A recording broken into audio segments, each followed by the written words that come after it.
Bom dia, agronegócio. Quinta-feira, 22 de setembro de 2022, 8 horas e 53 minutos pelo horário oficial de Brasília. No ar, o Bom Dia Agronegócio, a nossa abertura de mercado pelas redes sociais do Notícias Agrícolas, Instagram, Facebook, YouTube e também pelo noticiasagricolas.com.br, para que você seja sempre o produtor rural mais bem informado do Brasil. Aqui nessa próxima hora, a gente vai te trazer aquilo que é mais relevante no agronegócio, na geopolítica, na economia, tudo aquilo que você precisa saber para tomar boas decisões, como eu costumo sempre dizer aqui nessa nossa conversa matinal. Lembrando que o Bom Dia Agronegócio tem o apoio da Cochupé, a maior cooperativa de cafeicultores do mundo, e que Letícia Guimarães está nos acompanhando pela redação do Notícias Agrícolas, dando todo o respaldo ali para estabelecer a nossa comunicação entre nós e vocês. Então, já vá mandando sua cidade, seu estado, da onde é que você está falando, nos ouvindo, nos assistindo, que a gente quer saber até onde chegam as informações do Bom Dia Agronegócio, ok? Então vá mandando, que a gente já está aqui com as linhas de comunicação abertas. Mande também, claro, se você quiser, como é que está o clima aí na tua região. Você já está plantando a tua safra de verão? Você está plantando milho verão? Você está plantando soja? O que você está fazendo neste momento? Sobre o que você precisa saber. É isso que a gente vai te trazer por aqui, ok? Vamos juntos então, e a gente vai começar com os preços, e a gente começa como sempre com a Bolsa de Chicago, e a gente vai olhar para a soja com 14 dólares e 67 centos por bushel agora, 0,5% de alta, o milho 6 dólares e 88, subindo 0,5%, o trigo tem uma pequena baixa de 0,2%, realiza os lucros de ontem, já que voltou a subir.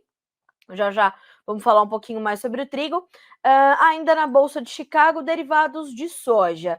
A gente olha para o farelo e para o óleo e nós temos alta para ambos. Tímidas, mas temos. O farelo sobe 0,5% para 440 dólares mais 80 centos por tonelada curta. O óleo, 65. Vamos de novo. O farelo, 440 dólares e 80 centos por tonelada curta, 0,5% de alta. O óleo de soja, 65 centos mais 43 por libra-peso, agora sim, alta de 0,7% na manhã desta segunda-feira. Inclusive, são essas altas entre os derivados que ajudam ali a dar algum suporte para os preços da soja em grão também, tá?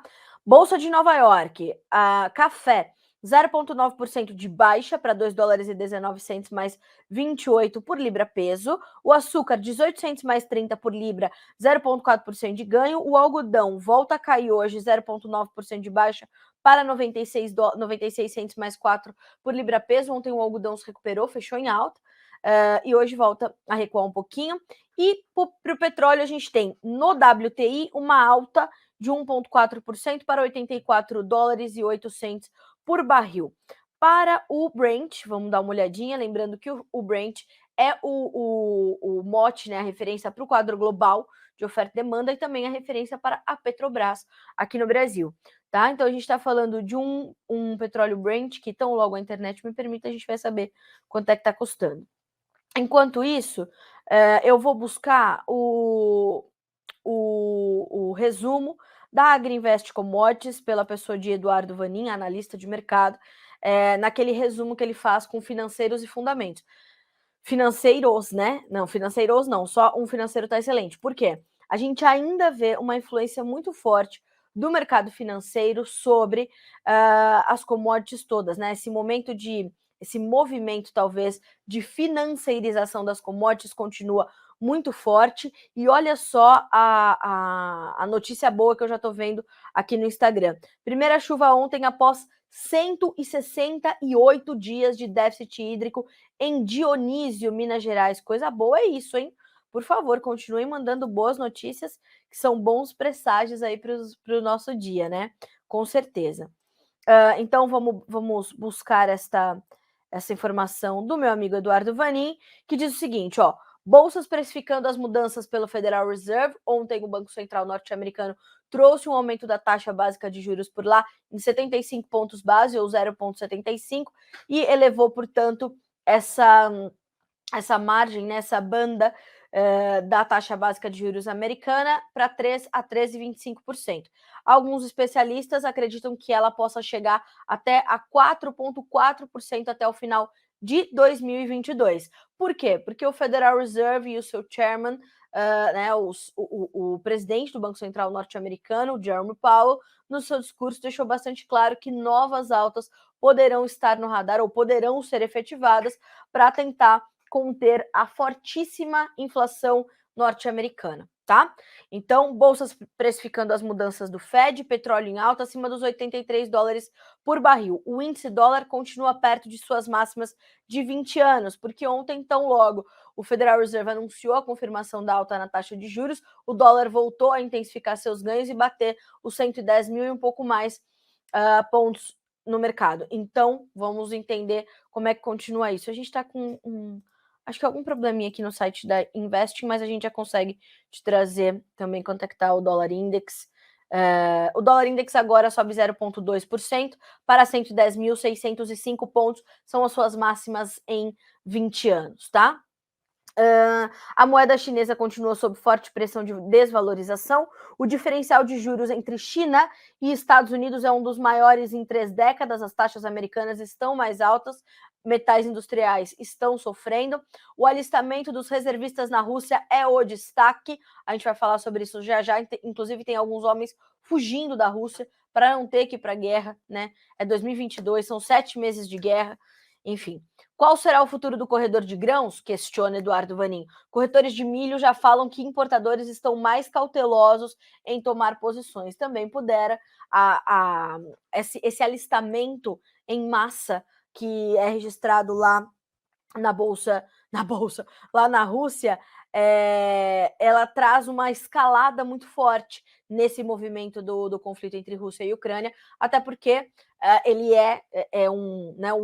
ele está colocado ali para realmente fazer a ocupação de alguns territórios que já foram ali atacados pelas tropas russas no território ucraniano, né? Principalmente ali a região de Donbás está muito em voga nesse momento. Então a gente está buscando entender tudo aquilo que está acontecendo e motivando todo esse cenário, tá?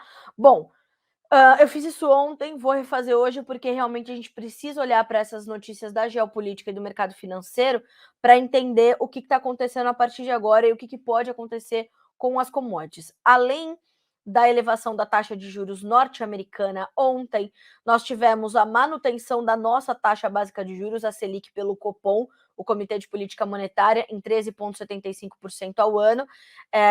E dessa forma, o Banco Central ele interrompeu aquele ciclo de alta dos juros, né, após 1 ano e meio de reajustes seguidos. Então, ontem, por unanimidade, né, o Comitê de Política Monetária manteve a taxa básica de juros em 13,75% ao ano.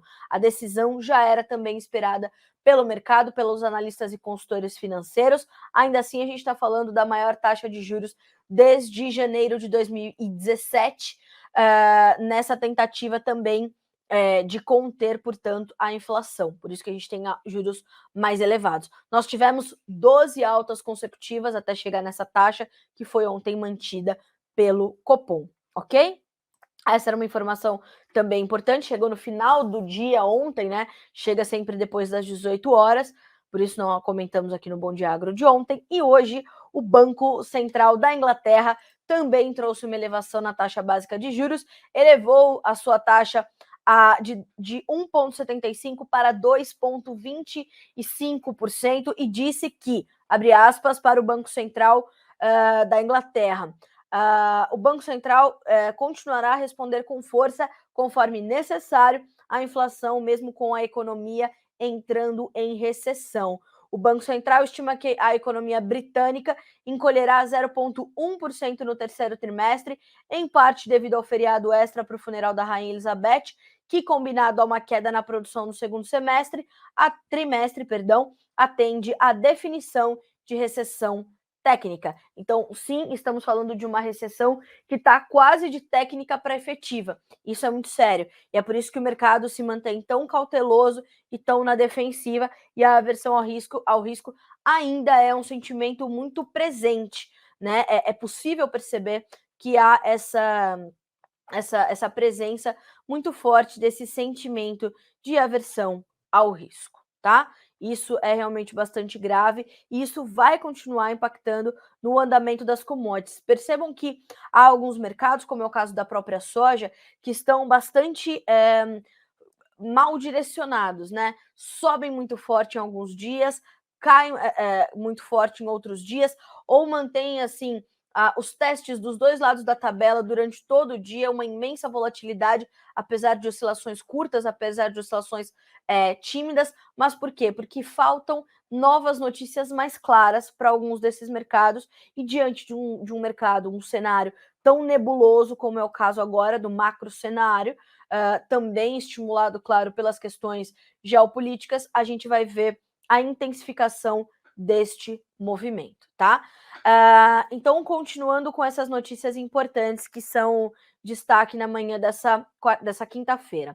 Ações de Hong Kong se aproximam de mínima em 11 anos com o Federal Reserve. Caça a pechinchas, limita perdas na China. Isso é muito comum. Depois de baixas muito agressivas, a gente vê os caçadores de barganhas, né, como o mercado costuma dizer, ou de pechinchas, para refazer algumas posições, comprar alguns ativos que ficaram mais baratos, mais atrativos, para refazer ali as suas posições e redirecionar os seus investimentos. Isso é muito comum no mercado financeiro. E está acontecendo isso lá na China, mas né, em Hong Kong a gente viu a continuidade das baixas, então temos aí perto da mínima de 11 anos os índices acionários em Hong Kong, e parte disso está bastante atrelado, naturalmente, a essa questão da taxa de juros maior nos Estados Unidos pelo Federal Reserve, tá? Vamos agora falar sobre a guerra na Ucrânia? Carlinha, por que você está falando tanto sobre essas coisas nessa semana? Porque é isso que está ainda limitando as movimentações por fundamentos e estimulando algumas commodities, né, por conta da própria guerra, como é o caso do trigo. Explodiu 7% na terça-feira, ontem deu continuidade ao seu movimento de alta. O senhor Elcio Bento, analista da Safras e Mercado, esteve no Notícias Agrícolas em entrevista para a gente falar sobre esse mercado, teve inclusive no fechamento do mercado de trigo, para a gente entender esse movimento, e detalhou muito, muito, muito. Falou que o tom especulativo do mercado voltou a ficar muito alto, os fundos estão muito vendidos no trigo, e mesmo que eles tenham que sair desse mercado, para sair eles vão ter que recomprar algumas posições. Percebam como é um movimento muito cadenciado e muito correlacionado com o que está acontecendo. E aí, para o trigo não tem saída. E não só o Elcio Bento, como o próprio Aaron Edwards, que é consultor de mercado lá nos Estados Unidos, falou sobre isso. Falou, o trigo pode ser muito mais explosivo do que a gente está vendo agora. Os preços voltaram a operar acima dos $9 por bushel e vão passar, claro, por movimentos como o de hoje, como esse de correção, de realização de lucros, porque já subiram muito durante esta semana, tá? Então, vamos olhar para isso. Quais são os destaques de hoje? Rússia confirma 55 militares libertados em troca de prisioneiros com a Ucrânia. Me parece que é uma das maiores trocas de prisioneiros em tempos de guerra, assim, é uma coisa louca. Vamos ouvir o que diz a Reuters. O Ministério da Defesa da Rússia disse nesta quinta-feira que 55 de seus militares foram devolvidos à Rússia no maior acordo de troca de prisioneiros com a Ucrânia desde o início da guerra.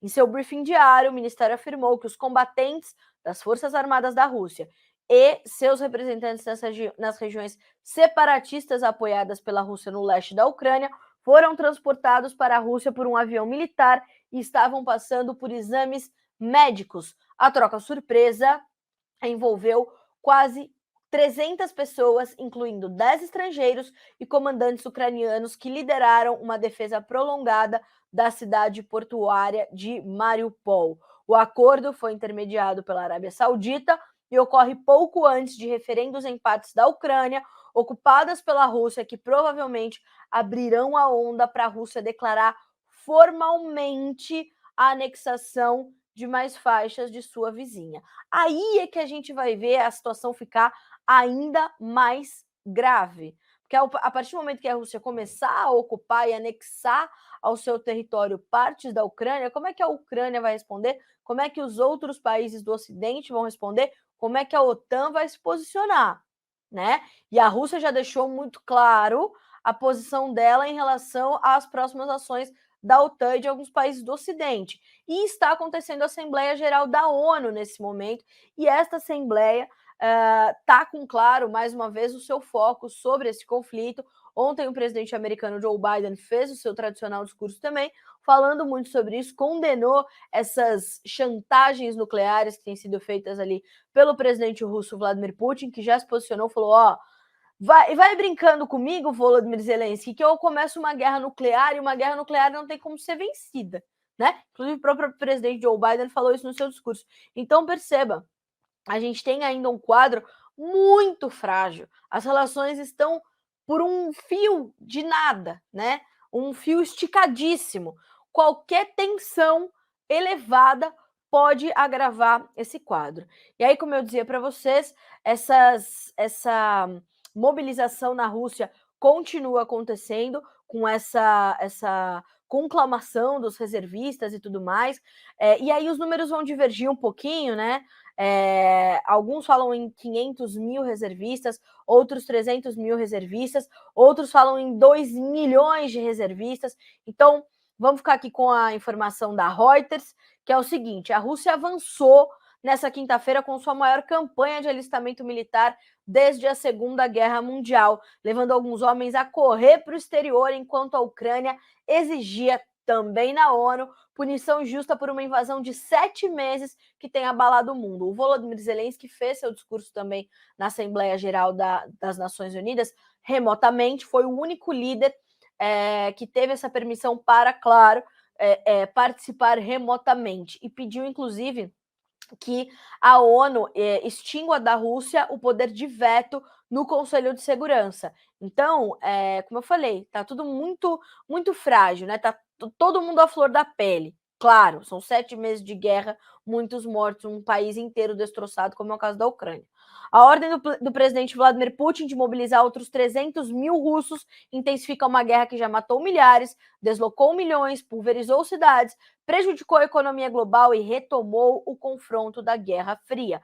Mas não se esqueçam, na Guerra Fria nós tínhamos a Rússia contra os Estados Unidos. Hoje nós temos uma Rússia isolada ao lado da China e Xi Jinping dizendo: eu e Vladimir Putin somos amigos. A gente está falando de 2 gigantes, tá? 2 gigantes, inclusive econômica e financeiramente falando. Então, vou repetir, por que você está falando tanto sobre isso, Carlinha? Porque isso pega direto no seu dia a dia, nas commodities agrícolas, no petróleo, no gás natural, nos seus fertilizantes nitrogenados.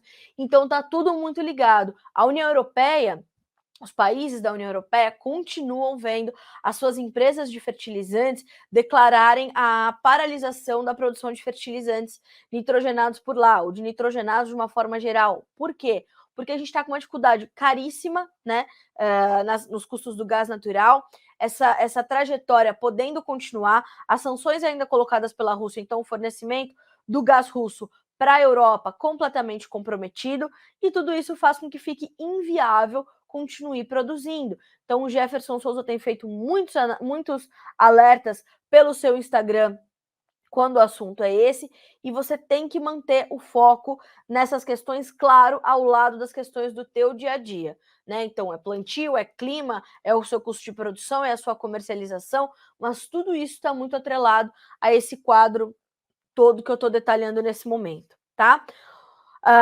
Não bastando, né, só isso, não obstante, a gente ainda tem uma notícia muito interessante, eu vou trabalhar em cima dela ao longo do dia, mas olha só essa manchete da Bloomberg, eu vou pedir para a Letícia colocar para vocês na tela, e vou pedir para ela já fazer uma tradução rápida para vocês, que é o seguinte, ó: China quer garantir segurança alimentar cortando, vejam vocês, quantidade de soja na alimentação animal. Mesmo pequenas mudanças na proporção de soja ajudam nos custos e na inflação. Vendas argentinas dispararam após o país desvalorizar a sua moeda. Há quanto tempo a gente tem falado sobre isso aqui? Muito tempo. Aí você fala, Carlinha, mas o que isso tudo tem a ver com o que você está falando? A gente está falando de um processo inflacionário global, a gente está falando de uma economia global muito fragilizada. A Argentina está no centro disso, a China também vai crescer menos, está mudando seus hábitos alimentares, não está comendo pior, mas está comendo diferente, né? Tá porcionando diferente, tá comendo, se pede no delivery, pede porções menores, entende? A gente tem uma mudança estrutural das coisas. E a China traz essa informação. Pode ser que aconteça? Pode. Pode não ser que aconteça? Pode. Mas quando a China vem com essa notícia e é colocada ali numa agência de proporções internacionais, como é o caso da Bloomberg, o mercado vai sentir, falar o quê? A China vai comprar menos, vamos diminuir um pouquinho isso aqui, né?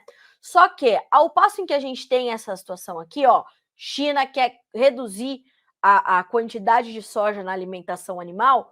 Ontem, o Aaron Edwards, consultor de mercado da Rothschild Marketing lá nos Estados Unidos, estava falando o seguinte: tem prêmio para o produtor americano no mercado físico dos Estados Unidos de até $1,10 acima de Chicago,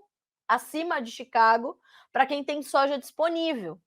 Ou seja, a gente ainda tem uma demanda interessante. Ele falou: os atuais preços não estão comprometendo a demanda por soja, né? Isso são palavras do Aaron, tá registrado aqui no Notícias Agrícolas. Esses preços ainda não trazem um comprometimento muito agressivo na demanda. A demanda continua muito presente, né? Ela pode estar um pouco mais cadenciada, mas ela continua muito presente e isso é muito importante.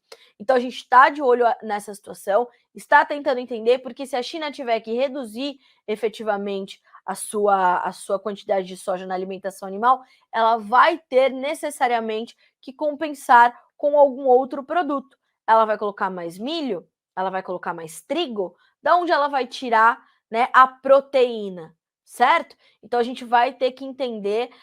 Foi feito um aviso essa semana do Ministério da Agricultura chinês, identificando os grãos para ração como o problema mais preemente para o abastecimento de alimentos, falou sobre os altos valores, falou sobre a sua necessidade de compras e, ó, o que a Bloomberg também registra. No ano passado, a conta de importação foi superior a 50 bilhões de dólares, sem contar as quantidades menores de farelo enviada por fornecedores distantes na América do Sul e nos Estados Unidos. Esses custos aumentaram ainda mais nos últimos meses, à medida em que a inflação de alimentos tomou conta do mundo após a guerra da Rússia e da Ucrânia. Percebeu como está tudo amarrado? É por isso que eu estou falando tanto sobre isso aqui. E dessa forma a gente consegue fazer um pré-comentário sobre todos os mercados, de açúcar a soja, né? De café a trigo, passando por farelo, passando por óleo de soja, óleo de palma, milho. Quando é que o nosso milho vai começar a ser embarcado para a China? Né? Quanto a gente vai tirar de trigo da Rússia e da Ucrânia? Quanto eles vão conseguir exportar para o mundo? A gente está vendo o Marrocos, por exemplo, que é um importantíssimo importador de trigo, precisando comprar mais trigo. A gente está falando de perdas agressivas nas safras asiáticas. China, Paquistão, Índia, perdendo trigo. A Índia proibindo e taxando as suas exportações de arroz quebrado. Então, quer dizer, está tudo muito conectado. A inflação de alimentos e a crise de alimentos, ela está muito atrelada à guerra, ela está muito atrelada ao processo inflacionário e você precisa ter tudo isso no teu radar. Carlinha, mas como é que eu vou conseguir acompanhar todas essas informações? Número 1, vai deixar o noticiasagricolas.com.br aberto no seu navegador. Número 2, não vai perder nenhuma edição do Bom Dia Agro e nem a nossa programação que acontece ao longo do dia. Número 3, vai ter ao seu lado um profissional de confiança que vai te ajudar a fazer as contas. Número 4, vai filtrar essas informações.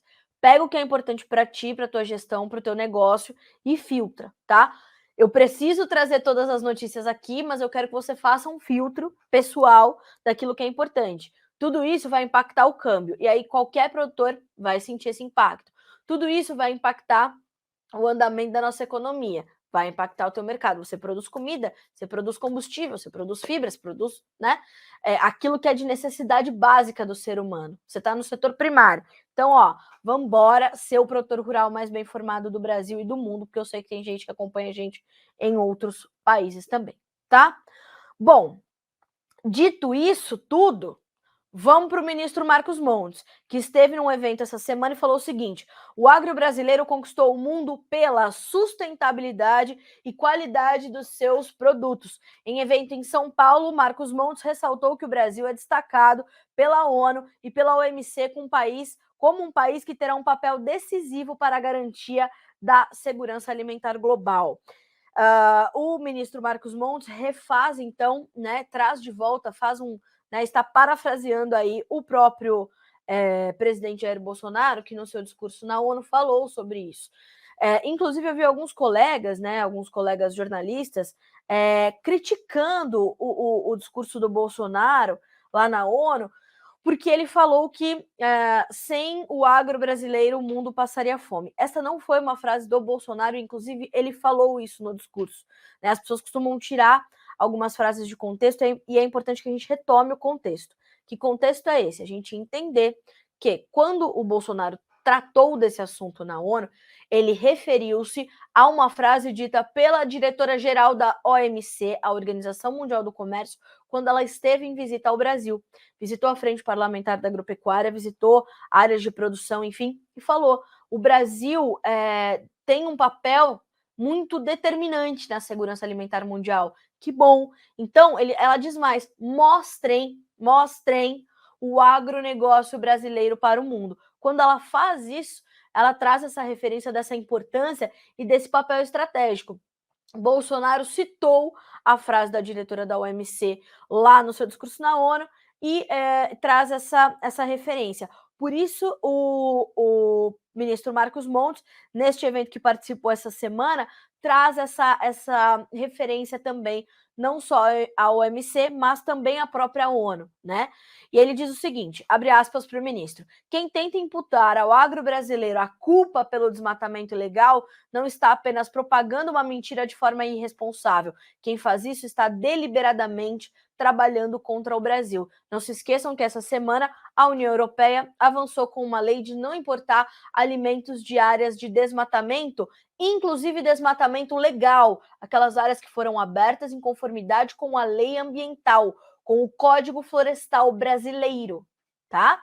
Então é lei em cima de lei. Estão anulando, né, o rigor da lei ambiental do país, que está em conformidade, tudo aquilo que foi aberto, né, dentro da conformidade, tem licenciamento ambiental, também não pode ir lá para a União Europeia. Volto lá no começo do Bom Dia Agro, olha o custo da comida lá em cima para o europeu. A União Europeia está preocupada com sua população ou está preocupada em garantir uma situação que não faz o menor sentido? Tá aqui palavras do ministro Marcos Montes. Não poderia haver um atestado de confiança mais forte no agro brasileiro, disse, lembrando que hoje o Brasil é destacado pela ONU e pela OMC como um país que terá um papel decisivo para a garantia da segurança alimentar global, fecha aspas, para Marcos Montes, ministro da Agricultura do Brasil. Ok? Então tá bom. Seguimos, hein, senhoras e senhores? Vamos olhar para os preços da soja nesse momento, que sobem de 7,5 a 8 pontos nos principais contratos. Novembro, 14 dólares e 69 centos por bushel, janeiro 14,74, março 14 dólares e 77, maio 14 dólares e 78. O mercado da soja, além desse quadro todo macro econômico, político e geográfico, ele olha também, claro, para os seus próprios fundamentos. Nesse momento são eles. As vendas na Argentina continuam aceleradas, a gente tem um aporte do governo valendo até 30 de setembro, podendo ser ampliado e intensificando efetivamente essas vendas por parte dos produtores. A gente vai detalhar esse balanço hoje também. A gente tem o clima no plantio, para o plantio brasileiro, para o plantio sul-americano, no Paraguai também já está acontecendo, e o plantio começa bem aqui no Brasil, apesar da gente ter algumas preocupações de médio prazo com os estados do sul, né? O próprio professor Molion destacou ali uma possibilidade de veranico a partir de janeiro para o sul do país. Nós temos também o clima para a colheita norte-americana, que também está em condições adequadas, apesar de estar um pouquinho abaixo da média ou abaixo do esperado, está caminhando, então a gente tem isso, e o comportamento da demanda, tá? Então esses fundamentos estão já postos no mercado, os traders lá em Chicago conhecem esses fundamentos, conhecem o quadro macroeconômico e precisam de novas notícias para se direcionar de forma mais forte, mais incisiva. Enquanto isso, vai testando e vai trabalhando numa banda importante de preços, num range importante de preços, segundo o Aaron Edwards, de 14,50 a 14,80. Nos 14,50 encontra venda, encontra compra. Nos 14,80 encontra venda. Então tá nesse range de preços, nesse intervalo. Enquanto isso acontece, ok, isso é bom para o mercado. Tá? Então a gente tem o novembro, que é referência para os americanos, 14,69, o maio, que é referência para a gente, 14,78. Perceba a diferença bem justinha, bem pequena, tá? Bom, para o brasileiro, né? O que acontece? A gente tem que olhar para a questão cambial, muito volátil. Hoje recuando um pouquinho o dólar, R$ 5,13 é a cotação da hora, com uma baixa de 0,9%. E os negócios têm sido bem isolados e pontuais essa semana, justamente em função dessa volatilidade, tanto de Chicago quanto do câmbio. Ontem eu fiz uma live lá no Jornalista da Soja. Aliás, se você não segue ainda este perfil, esta é a hora, vou deixar aqui nos comentários para você.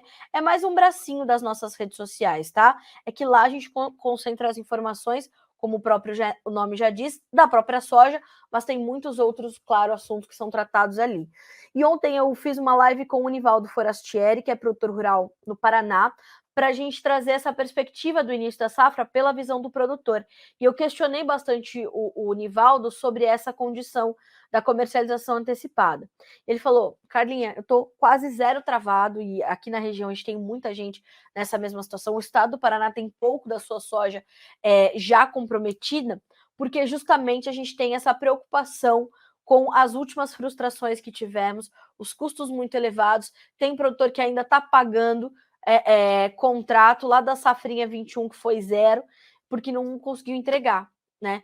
Então, ele fala muito sobre isso, ele fala muito sobre o comprometimento que o produtor rural tem com o cumprimento do seu contrato e, por isso, deixando ele mais reticente na hora de fazer vendas nesta safra 22-23, diante das frustrações recentes que teve de safra. Para o produtor paranaense, foram 3 safras de problemas por conta da questão climática, e isso deixa ele mais reticente na hora de fazer vendas. Claro que a gente já tem outros estados com um avanço um pouquinho mais forte, como o caso do próprio Mato Grosso, que trava muito, faz mais operações de hedge, operações de mercado de opções. O produtor do Centro-Oeste, ele tem um comportamento diferente. No Paraná, a gente tem toda a questão das cooperativas e tudo mais, então há essa movimentação, e a gente vai olhar para essa comercialização um pouquinho mais lenta, o produtor um pouquinho mais na defensiva esse ano, talvez no momento em que ele entenda melhor o tamanho da safra que ele vai ter efetivamente, ele consiga avançar um pouco mais com os seus negócios. Por enquanto, está um pouco mais contido, né? Por enquanto, está um pouco mais focado no plantio, focado em entender efetivamente como é que as coisas vão se dar nesse momento, tá? Então, é mais ou menos por aí, tá? Que a gente tem aqui para a soja. A gente tem informação de preços que ainda são adequadas para a safra 22-23, o que poderia motivar negócios. Caso esses preços cedam um pouquinho mais, como é o caso de ali da região de Itambé, no Paraná, que é a região do Nivaldo, ele falou, Carlinha, se a gente vier para 150, 150 menos, não fecha, né? Você vai fechar ali alguma conta de insumos, mas o custo operacional não fecha, vai ter prejuízo. Então tem que ter atenção, tá, pessoal? Deu margem, deu para cobrir o custo, vamos fazendo vendas cadenciadas. Tem ao seu lado um profissional de confiança para te ajudar nessa comercialização, tá? A chegada e talvez a atração que a colheita americana pegue pode dar mais uma barrigadinha para os preços, embora o produtor americano não esteja fazendo grandes vendas agora, tá? Segundo também o Aaron Edwards. Aqui no Brasil, o nosso ritmo de vendas também está um pouco mais cadenciado. Então, isso vai ajudando o preço a manter certo patamar ali, mas tem a questão do dólar e tem a questão do prêmio, tá? Então, você tem que estar atento também a essas duas coisas. Então, temos essa situação. Por isso os negócios têm sido, como eu falei, bem tímidos, né? Bem isolados, sem grandes movimentações muito, muito agressivas, né? São condições aí completamente compreensíveis, mas que pode trazer alguma preocupação para o produtor. Para o restante da safra velha, os negócios também estão acontecendo de forma mais cadenciada, mais escalonada, a gente ainda tem um volume considerável, a nossa demanda interna está um pouco mais contida e a gente está olhando mais para exportação, tá? A gente deve exportar menos, deve esmagar o mesmo volume do ano passado isso tudo por conta da quebra que tivemos, né, na safra 21/22. Então, a gente tem um volume menor de soja para operacionalizar, tá certo? Bom, falamos de soja. Vamos passar ali para o nosso mercado de milho. Na Bolsa de Chicago, as cotações também sobem nessa quinta-feira, perdão. O dezembro tem $6,89 por bushel, o março 6,93, o maio 6,94, o julho $6,87. As altas variam de 3 a 3 pontos mais 75. Mais importante para a gente é saber o reflexo disso para a B3. Lá, os preços estão em campo misto. O novembro sobe R$ 89,32, com uma pequena alta de 0,02%. O janeiro estável nos R$ 93,10. Março e maio caem. Março com R$ 95,73 por saca. Maio com R$ 95,72, tá? Mercado de milho. Mercado de milho observa uma menor oferta global, uma demanda maior, essa necessidade, né, de atendimento a toda essa demanda, isso é realmente muito importante. Então a gente está de olho nessa condição. O mercado aqui no Brasil está abastecido, os negócios também têm sido um pouco mais pontuais, também olhando para a exportação dá chances muito boas para o produtor, a gente tem sido muito demandado, a gente tem a Ucrânia fora do jogo, e é um quadro que você já conhece para o mercado de milho, tá? Então, o produtor está tentando aí também entender onde é que estão as melhores oportunidades para avançar com os seus negócios, né? Hoje, inclusive, um dos destaques do Eduardo Vanin na sua abertura de mercado é essa questão de quando é que o milho brasileiro vai começar efetivamente a chegar na China, até porque a China perdeu, pelas questões de adversidades climáticas, essa parte da sua safra de milho. Isso é muito sério, né? E ele diz o seguinte: por causa das limitações de movimentação, equipes estão tendo dificuldade de chegar nas áreas no nordeste do país, principal região produtora de milho e soja. Em Liaoning e Dalian, equipes de agrônomos não puderam ainda acessar as condições das lavouras depois do tufão Muifa e agora o frio fora de época. Essas províncias estavam em lockdown no início do mês. Em Heilongjiang, o número de casos também está crescendo, de Covid-19. Em fevereiro desse ano, devido às restrições, houve muitos reportes de produtores que não conseguiram receber e aplicar fertilizantes de cobertura no trigo e sementes para o plantio de milho. Assim, na Bolsa de Dalian, os futuros do milho continuam subindo lentamente, mas sem grandes emoções. A viabilidade da importação de milho continua muito baixa. Também tem isso, né? Eles precisam desse milho, mas a viabilidade para fazer essa importação está contida. Então, vamos tentar entender, vamos olhar para isso, né? Agora, o Vanin faz uma ponderação. As importações de milho, no entanto, podem decolar por 2 motivos principais. Aumento de teor de micotoxinas no milho colhido com muita umidade. 2, dificuldade de colheita e transporte nas regiões ao norte e transportes para as regiões de consumo no sudeste. E ainda tem um plus. Se o produtor chinês decidir segurar o grão, aí estamos lascados. Abre aspas para o meu amigo Eduardo Vanin. Eu, pessoalmente, acho que isso vai acontecer por falta de alternativa de investimento. Os chineses estão mostrando uma aversão a imóveis muito grandes, o principal investimento na China. Hoje, a diferença entre depósitos e saques por parte das pessoas físicas na China alcançou o novo recorde em agosto em 11 trilhões de yuans, sinal de que as pessoas estão segurando dinheiro, evitando gastos e investimentos, ok? Então, atenção ao mercado de milho, que tem muita coisa ainda para você acompanhar e entender, mas também não dá para perder o bonde, como diz o Vlamir Brandalize, o cavalinho encilhado, né? E fazer tuas contas ali quando o assunto é mercado de milho. Brasil ainda é num ponto importante, num papel importante, e vem caminhando para se tornar um dos principais players de milho do mundo, né? Principalmente com o protagonismo que foi aumentando e construindo durante esse conflito entre Rússia e Ucrânia, que entra em 2 dias no seu 7º mês, tá? Deixa eu ver se eu deixei de responder alguém aqui, né? Tem tantos comentários ali no YouTube. Vamos lá. Neide Rosa, bom dia, Carla. Palmital, São Paulo. Aqui muita chuva. Aqui no interior de São Paulo, né? Aqui na nossa região, Valinhos, também estava chovendo bastante ontem. Valinhos, Campinas. Alexandro Bonato, bom dia, Brasil. Ótima quinta-feira, direto de Tangará da Serra, Mato Grosso. Bom dia, Alexandro. O Cleidson Clay, sempre conosco, bom dia.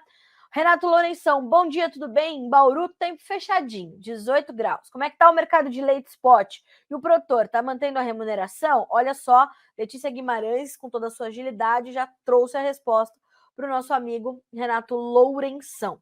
Com vendas fracas e estoques de lácteos crescentes nos laticínios e canais de distribuição, as compras de leite no spot também se enfraqueceram. Na média mensal de Minas Gerais, os preços caíram 30,8%, Renato. 30,8% de baixa. Fomos para R$ 4,54 o litro em julho, de R$ 4,54 para R$ 3,14 em agosto. Então, de julho para agosto, de R$ 4,54 para R$ 3,14 o litro. O preço do leite captado em julho e pago em agosto registrou mais uma forte alta, de 11,8%, frente ao mês anterior, chegando a R$ 3,57 o litro na média Brasil líquida do CPEA, tá? O movimento altista parece ter chegado ao fim e as pesquisas do CPEA, ainda em andamento, mostram que a média Brasil de setembro pode recuar em torno de 50 centavos. A gente falou bastante sobre isso por aqui nesses últimos dias, né? Nessas últimas semanas, que esse movimento altista de explosão nos preços do leite poderia ir a recuar, poderia sentir um pouquinho mais. Inclusive, vou chamar meu amigo esses próximos dias, Diogo Oliveira, para participar aqui do nosso Bom Dia Agronegócio e trazer mais informações sobre esse movimento do leite. Informação que vem direto do campo, do produtor que atua com isso, né? Isso é muito bom. A Lene, sempre com a gente também, bom dia, hoje conseguiu chegar, coisa boa. De Chapadão do Sul, é Mato Grosso do Sul, né? Carapó, Mato Grosso do Sul, Aguinaldo Peron sempre ligado. Tempo nublado nesse momento, choveu bem por aqui, terça e quarta. Coisa boa, deixa chover. O Lucas Rodrigues, São Luís Gonzaga, no Rio Grande do Sul, ligado no Notícias Agrícolas, muito obrigada. Vitor Teixeira, Goiânia, Goiás, sempre atento, não há vencedores em qualquer tipo de guerra, confere. Olha aí o Leandro Moura, bom dia, Yara fechou uma de suas plantas na Bélgica, fábrica de nitrogenados, falamos sobre isso, né, Leandro? Por causa do preço do gás, é isso mesmo. Beatriz Kumer de Selbach, no Rio Grande do Sul, o Leandro falando do prêmio lá dos Estados Unidos para o produtor americano de mais de $1, confere, quase $16 por bushel para o produtor americano, né? A Beatriz Kumer, pergunto, soja podemos ter preços melhores? Olha, Beatriz, isso depende, é safra velha ou safra nova, né? Você está no Rio Grande do Sul, precisa entender a sua questão logística, precisa entender que Chicago está em pleno mercado climático da América do Sul, o dólar completamente volátil, então preços melhores hoje, minha amiga, são relativos, né? A safra 22-23, Beatriz, ela vai ser uma safra de margens mais apertadas, isso é líquido certo para o produtor que está em Roraima, para o produtor que está no Matopiba, no Centro-Oeste, no Sul, no Sudeste. É isso e ponto. Agora, quão apertada, quão menor vai ser essa margem, vai depender, claro, dos seus custos de produção, do tipo de tecnologia que você está empregando, né? De quanto você já comercializou, tudo isso vai estar na conta, tá?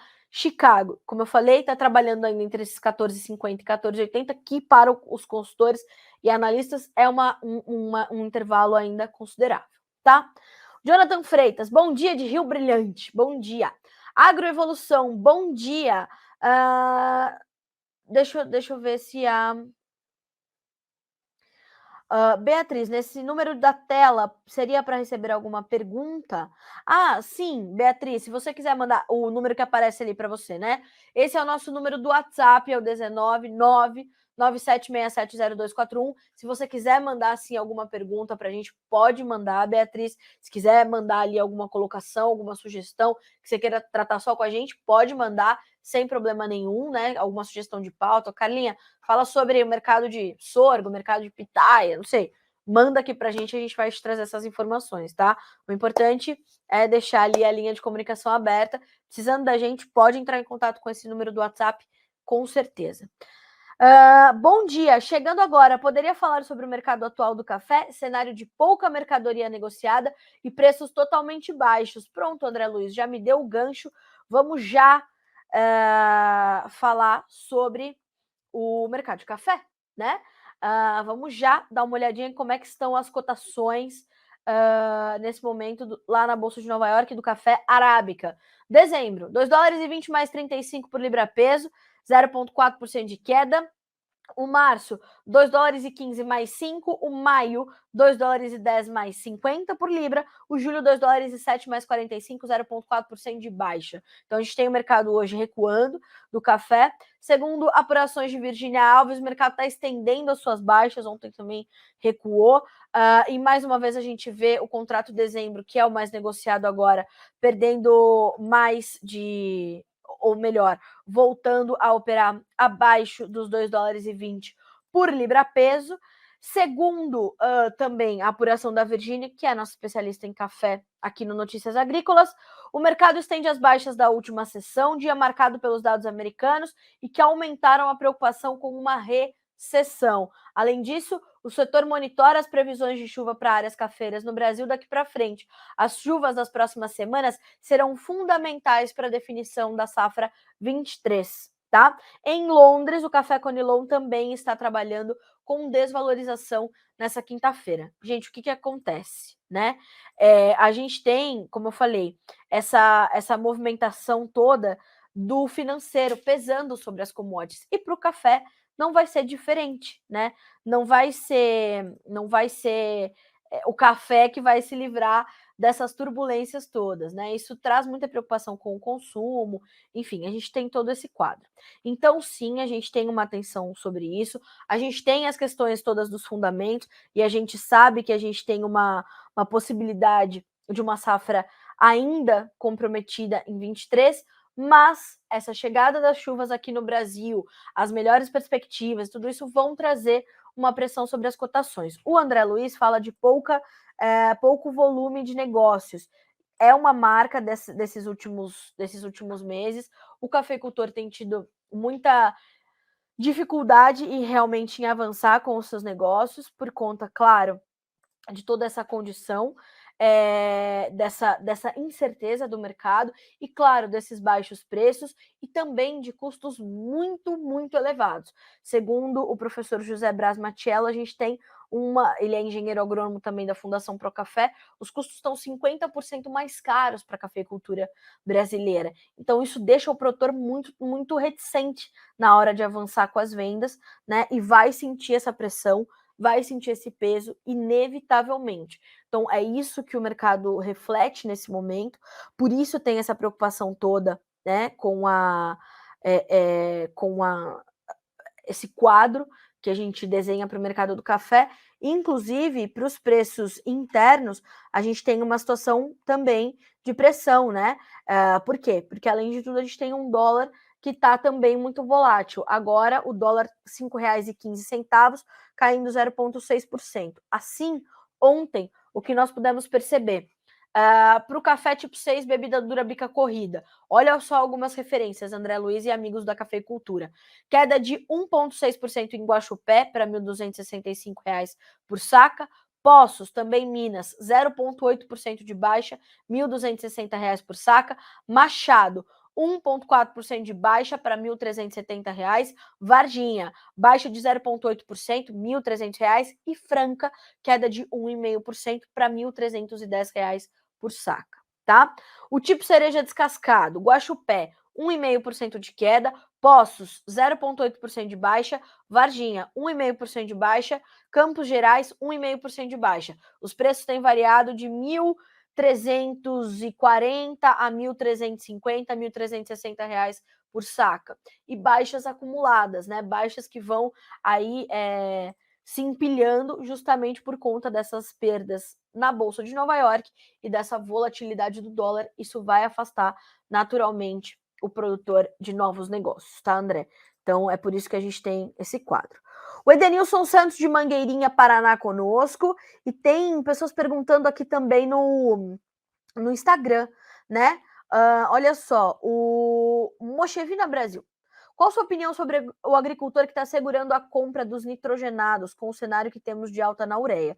Bom, o que eu falei aqui sobre preços melhores para soja se traduz também para compras de insumos e para preços, né? A realidade de cada produtor precisa ser respeitada. né? Então, a gente precisa entender por que o produtor está segurando essas vendas. Ele está mal capitalizado, ele está aflito para fazer as relações de troca, para a safrinha 23, para comprar essa ureia. É realmente um cenário delicado. A gente tem essa possibilidade de, né, de preços ainda muito altos por conta de toda essa questão do gás natural, das paralisações na Europa. Então, há sim uma preocupação em torno disso, mas o produtor, nesse momento, ele está um pouco mais contido, ele está tentando entender o que vai acontecer, né? Ele está terminando de negociar a safrinha 22 para começar a pensar nas relações de troca da safrinha 23, e sim, a gente sabe que serão relações de troca mais desafiadoras, vamos colocar dessa forma. Mas eu acho que essa contenção aí das compras, ela precisa ser compreendida caso a caso, né? Os produtores, eles têm realidades diferentes, então por isso que eles vão se comportar também de forma diferente. José Silveira, bom dia. José Manuel de Santa Maria, no Rio Grande do Sul. Chuvas serão regulares em outubro, novembro e dezembro? Será que no Sul teremos chuvas normais nessa safra? Olha só, José, o que a gente tem de acordo com os modelos climáticos até agora e também de acordo com o Molion. Até, de fato, outubro, novembro, metade de novembro, primeira metade, tá ok. As preocupações dos meteorologistas são justamente ligadas aos últimos meses de 22 e começo de 23, com as chuvas no sul do Brasil que poderão ficar abaixo da média. Quanto abaixo da média? Difícil a gente já dizer, tá? Mas a gente está trazendo informações diárias sobre isso. A gente sabe que agora a informação mais importante para vocês é sobre a questão climática, e sim, a gente tem essa preocupação com o final do ano para os estados do Sul. A possibilidade, inclusive, de um veranico em janeiro, destacou o professor Molion, tá? Então, essa é a informação até este momento. O importante é ir acompanhando a atualização dos modelos climáticos sempre, tá? Eles mudam todos os dias, os mapas mudam todos os dias, e é preciso você ter essa referência desse entendimento. Isso, inclusive, vai te ajudar a escalonar o plantio, a definir, né, as suas variedades, não fazer só variedades de ciclos médios ou só de ciclos curtos, precoces, enfim. Isso tem que estar no teu planejamento também, tá? Aragones Vivan. Granocor Agronegócios na escuta, obrigada. Direto de Passo Fundo, Rio Grande do Sul. Leandra Vieira, IMEX Sul 3 Mártires, acompanhando as notícias, obrigada. Seu Hermenegildo, bom dia. Rio Verde, Goiás, na escuta. Meu amigo Márcio Fagundes, bom dia, Carlinha, bom dia, Márcio. O Matheus Lima, Apucarana, Paraná, muita chuva aqui no norte do Paraná. Problema para a colheita do trigo e começo do plantio do milho e da soja. Atenção, então, para Apucarana. Já vou passar já essa informação para o senhor Guilherme Dorigatti, que é um dos editores aqui do Notícias Agrícolas e também responsável pelo Realidades das Safras, né? Fazendo este rally virtual com os produtores todo dia. Vamos lá. Marcão Colombo, bom dia, Carlinha. Você tem indicadores do milho na B3? Temos, tá lá no Notícias Agrícolas, falamos sobre o milho, mas podemos passar por ele de novo, não tem problema nenhum. Milho subindo para novembro e janeiro. Novembro, R$ 89,43 por saca. Janeiro, R$ 93,15. Março e maio caindo. Março tem R$ 95,73. Maio, R$ 95,52. Inclusive, vou pedir para a Letícia colocar aqui na tela para vocês a nossa página inicial. E aí a gente consegue mostrar para vocês onde ficam todas as cotações rodando em tempo real, tá? Vou pedir para a Letícia mostrar para vocês como acompanhar aqui no Notícias Agrícolas, ok? Enquanto isso, deixa eu continuar aqui nos nossos comentários. O Rafael Gonzaga nos mandando bom dia. O Josimar Correia, Josimar de Minas Gerais, Zona da Mata, Araponga, Minas Gerais, bom dia. O Rafael Gonzaga de Promissão, São Paulo. O Emerson também nos mandando bom dia. O Álvaro de Itaberaí. E a dona Eliana, para quem não sabe, né? Minha mãe, assídua espectadora do Bom Dia Agronegócio. Juliano Gonçalves, o que você acha do boi gordo para os próximos 20 a 30 dias? Estou com alguns bois em confinamento já prontos para vender, mas os preços em Minas estão complicados? Os preços estão complicados no Brasil inteiro, né? Inteiro não, inteiro. Em tese, o que a gente vai ter que olhar agora?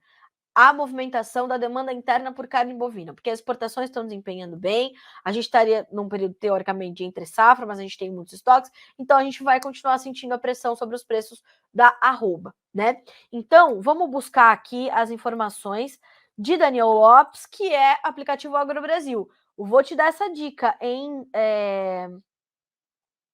Quem foi que me perguntou disso? Meu Deus, gente, foi agora. Gente, é o seguinte, eu tenho 36 anos, mas dentro de mim habita uma senhora que tem 96, né? Vai fazer 97 em dezembro. Então, assim, não liguem, tá, para isso quando eu não lembro. A minha alma, ela tem realmente quase 100 anos. Juliano, né? Juliano, ó, primeira coisa, primeira dica para ti, meu amigo. Baixa o aplicativo AgroBrasil, tá? Ah, Carlinha, que aplicativo é esse? É o aplicativo que vai te registrando ali. Você pode registrar os seus negócios com boi gordo, mercado de reposição, vaca, enfim, tudo que você quiser no mercado pecuário. É um aplicativo muito completo para registrar os negócios e trazer uma realidade mais próxima do que rola de verdade ali no mercado entre os pecuaristas, os frigoríficos e tudo mais. Então, estão todas as pontas amarradinhas. Eu vou deixar para vocês aqui, ó, e para principalmente o Juliano, o aplicativo AgroBrasil, é com Z mesmo, tá, pessoal? A Paula tá rindo aqui da senhora que habita dentro de mim. Eu tinha colocado o nome dela de Glória, mas eu já resolvi mudar. Então agora eu tô aqui nessa toada, né? Eu tô pensando em colocar o nome dela de, sei lá, Odete, sabe? Nomes em homenagem à dona Odete Liberal, pesquisadora da Embrapa, 95 anos, falando, palestrando, maravilhosa. Acho que vou mudar para Odete, o nome dela. Enfim, Juliano vai baixar esse aplicativo, o AgroBrasil App, tá? Ou o AgroBrasil. E aí você vai ter ali o registro de negócios, as escalas, o termômetro dos frigoríficos, as notas dos frigoríficos, e ali você tem toda essa situação. Diariamente a gente traz as médias aqui apontadas no fechamento do dia, que são referências para o começo dos negócios do dia vigente, do dia que a gente está falando aqui. E ontem, o que dividiu conosco o Daniel Lopes? Para Minas Gerais, os registros de negócios aconteceram entre R$ 288 e R$ 290 por arroba. As escalas aí no estado estão alongadas ainda, são 11 dias úteis, e a média dos negócios, R$ 286,78, são para pagamento à vista e livre de impostos, tá? Então, a gente ainda tem essa pressão sobre os preços do boi, e a gente parece que vai continuar vendo isso ainda até que a nossa demanda interna por carne comece a avançar um pouquinho mais. Ontem, o Fernando Henrique Iglesias, que é analista das safras e mercado, deu entrevista ao Notícias Agrícolas, e ele diz o seguinte, ó: China reduz compras de carne de outros países, mas mantém exportações brasileiras bombando e prestes a bater novo recorde em volume e faturamento em setembro. Apesar dos volumes recordes exportados, a recuperação no abate, principalmente de fêmeas, impedem a alta da arroba, tá? Então, quer dizer, ainda tem essa pressãozinha também. Então, você vai ter que ter atenção a isso, e esses próximos 20 a 30 dias focarão nessas informações para a gente poder saber até quando isso se estende, tá? Não só para o estado de Minas Gerais a gente tem a média de preços, mas para São Paulo, com R$ 303,80 por arroba, escalas mais alongadas ainda do que as de Minas, 12,2 dias úteis. Mato Grosso do Sul, média, R$ 268,94, 9,1 dias úteis de escalas, e não foram registrados negócios para Goiás e Mato Grosso. Ainda assim, Mato Grosso com escalas de 9 dias, Goiás 6,3 dias. Volto a dizer, preços médios, pagamento à vista livre de impostos, escalas, reflexo das indústrias acompanhadas pelo aplicativo AgroBrasil. E ontem o time do aplicativo ainda trouxe um recadinho, ó. Ontem, de acordo com a captação de negócios do aplicativo, os preços tiveram uma leve distorção devido à negociação do grande volume de animais de um mesmo conglomerado de pessoas e indústria, acarretando preços levemente melhores para São Paulo e Minas Gerais, porém, as escalas seguem visivelmente longas. Então, Juliano, meu amigo, baixa já esse aplicativo, tá? Se você não baixou ainda, está disponível em todas as lojas de aplicativos. Sucesso, vai te ajudar, inclusive, a balizar melhor o mercado. Fechado? Alguém me pediu aqui informações sobre a cana-de-açúcar, né? Ó, prometo trazer isso amanhã nos primeiros momentos ali do Bom Dia Agronegócio, porque a gente está no finalzinho da nossa edição de hoje, tá? E eu prometo trazer isso, prometo de coração trazer isso já no começo. O Jonathan Simeão acabou de chegar de uma externa, nosso especialista em setor de sucro energético, e também um dos editores aqui do NA, com muitas informações sobre cana-de-açúcar e as nossas novas temporadas, as perspectivas, as novas tecnologias. Voltou até com a muda de cana-de-açúcar para cá. Esse menino gosta de planta, gente, mais do que ele gosta da gente. A casa dele é uma coisa de planta. E ele trouxe uma caninha de açúcar, coisa mais fofa. Então eu prometo que amanhã a gente já começa com informações sobre a cana-de-açúcar. Fechado? Senhoras e senhores, 9h53 pelo horário oficial de Brasília. Obrigada pela tua audiência, pela tua participação. A gente quer sempre aproximar, né, e intensificar essa comunicação entre nós e vocês, para que vocês sejam os produtores mais bem informados do Brasil, que são esses que vão tomar as melhores decisões e fazer os melhores negócios. Fechado? Eu vejo vocês amanhã de novo. Boa quinta-feira para vocês. Até lá.